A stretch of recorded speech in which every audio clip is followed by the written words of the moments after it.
Okay, this is the second part of the spreadsheet formatting lesson. As you can see, this spreadsheet, as opposed to the one in lesson 1, has more data filled in. I went ahead and did this to save time. Now I want you to notice as you're looking at the spreadsheet that some of the columns are right aligned and then some are left aligned.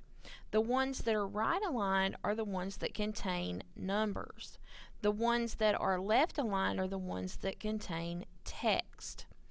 In Excel, whenever you have a number that you've typed in, it always right aligns it, because every time you enter a number, it thinks that it is going to be used in a calculation, and that is not always so.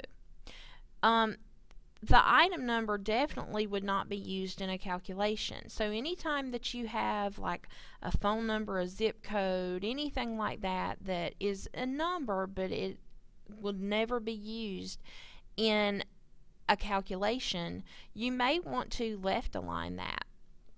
To left align, you just select your range of cells. So we're going to select cells A4 through A7. And then we'll come up here to the home ribbon just like you would do in Word, and you just click your Align Text Left button. And that's going to left align your text.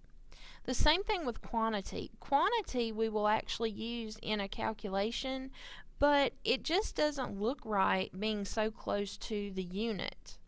So instead of having this left align, or right aligned rather, we'll left align this, or you could also center it. If you left align, it may not look really good because the title is so long. So let's see how it looks when we center align it. I think that looks a little better. And then anytime you are going to use like an amount, a dollar amount, such as we would use here with the unit price, this is an actual amount. $129.99, $25.99, these are unit prices. These would need to be right aligned, so we're going to keep these right aligned. Alright, our titles, we want these to be center aligned. So we're going to select from A3 all the way down to F3 and just come up here to your alignment group and choose center, and that's going to center all of your titles, your column headings. And then we want to do something special with the title up here. Now our title is in cell A1, but it would probably look better if it was centered over all of these columns. If we click in cell A1 and click center, it's only going to center it over column A. So what we can do is use a feature called merge and center to merge all of the columns into one cell, and then it would center it at the same time. So let me show you how you do this. When you use the merge and center feature, you only want to select the cells over the columns or of the columns that are being used. And that's only columns A through F. So I wouldn't want to select A through G or A through H or A through I or any other. I only want to select through the last column that's being used. So cells A1 through F1 are the only ones that I'm going to select.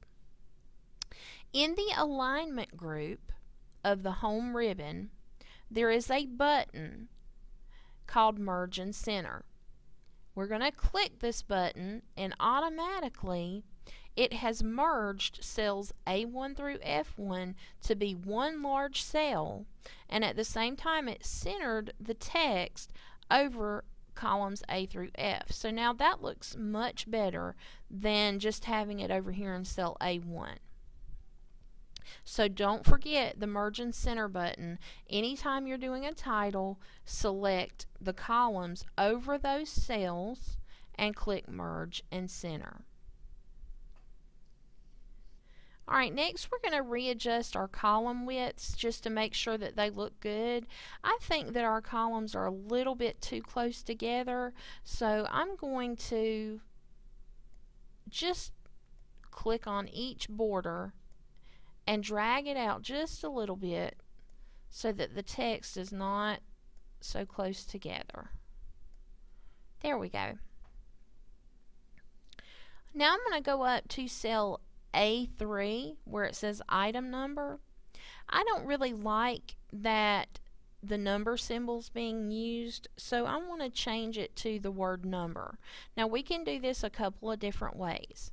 Notice how whenever I clicked in cell A3, the information that was typed in A3 is up here in the formula bar.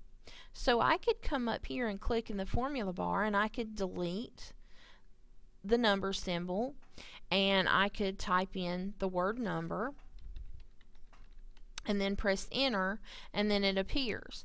Now notice how my information is not showing up correctly, and that's because the column's not wide enough, but that's not hard to fix.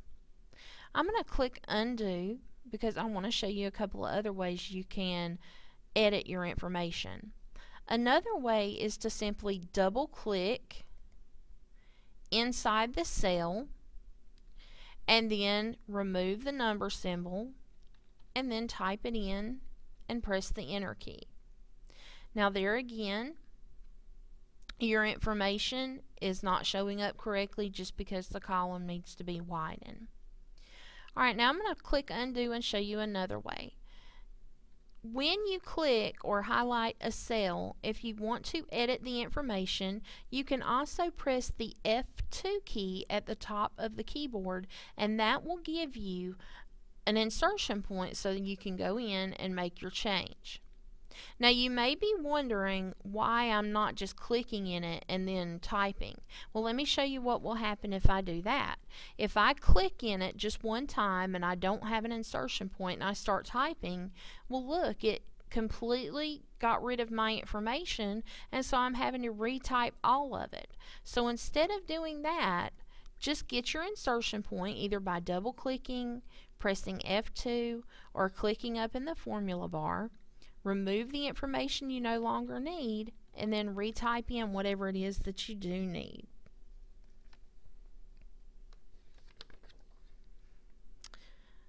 Alright, in a minute, instead of readjusting the column width, I want to show you something that you can do that if your text is not fitting in the column, that will make it look nice and neat. And that is called the wrap text feature. In Microsoft Excel, you can actually wrap text so that it will take up 2 lines instead of just 1 line. This just aligns multi-line text within a cell to make it look nice and neat.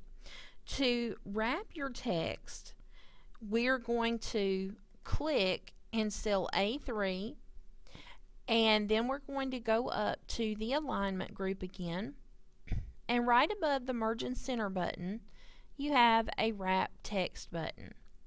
And what I'll do is click this button, and you'll see that it has wrapped the text in cell A3, so it's widened that row, but it makes it look much neater instead of being so wide when I don't need all that width. Also in cell E3, this fits just fine right now, but we want to make it look uniform, so we want to make it look like cell A3. So to do this, again, we just click one time to highlight the cell, go up to the alignment group, click the wrap text button. Nothing's going to happen here, and that's because the information here is already on one line. So to fix it, we can click on that border between E and F and drag it to make it too small, and then what happens is it does go ahead and put it on in 2 different lines within that cell. Alright, I'm going to save my changes. I always tell you guys to make sure you save constantly, so I'm going to go ahead and save. And the next thing that we're going to do, and we won't do formulas until later, but I do want to go ahead and show you that how you can create a simple formula. We want to create a formula in the amount column to multiply the unit price times the quantity. so that we can find out how much the total cost will be for each one of these items. So to create a formula, the first thing that you have to do is to press the equal sign on your keyboard. You have to press the equal sign in order to let Excel know that you're about to type in a formula. So I'm going to press the equal sign. Then all you have to do is click the two cells that you want to multiply. So I'm going to click cell B4 to multiply the 11. And then in writing, you would put an X for multiplication, but in Excel you want to use an asterisk, which you get by holding down the Shift key and pressing the number 8 key at the top of your keyboard. Next, I'm going to click in the unit price for PDAs, and that is cell E4. And so now I have a formula that says equals B4 times E4. Notice how your cell references here are color coded to match the borders that are around these two cells now. So I'm going to press enter, and what happens is I get an amount. Now I want you to notice when I click back up here in cell F4 where the total is, instead of showing me $1,429.89, it's showing me the actual formula in the formula bar. And if you needed to adjust it, you could go back up here and adjust it. Once you have one formula, if you're going to be using the same type of formula in several other cells below or to the right of that formula, you can copy that formula instead of having to retype it every time. So what I'm going to do is come over here to the bottom right corner of the cell highlight or the active cell, and you should see a little tiny dark square. This is called your fill handle. To copy a formula, I'm going to click on that fill handle, and when my mouse becomes a black cross or a black plus sign, I'm going to click and hold my mouse, and I'm going to drag down until I get to the last cell where I want my formula, my last formula. Then when I release my mouse button, it's going to give me the calculation for each of these with the quantity times the unit price. And you'll see if I click in each cell that the formula is going to change up in the formula bar because it adjusts the formula for that particular cell.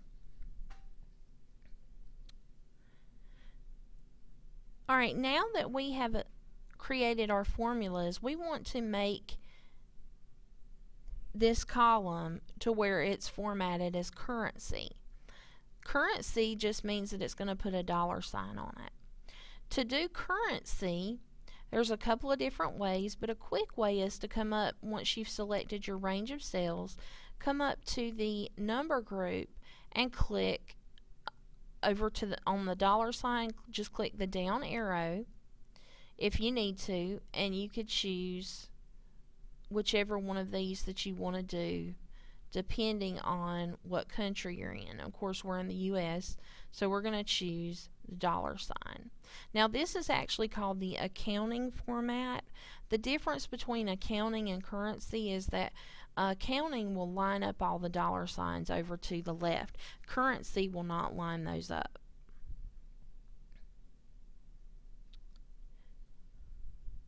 Alright, this concludes this lesson. The next lesson we're going to look at entering a function, indenting text in a cell, and adding an accounting border.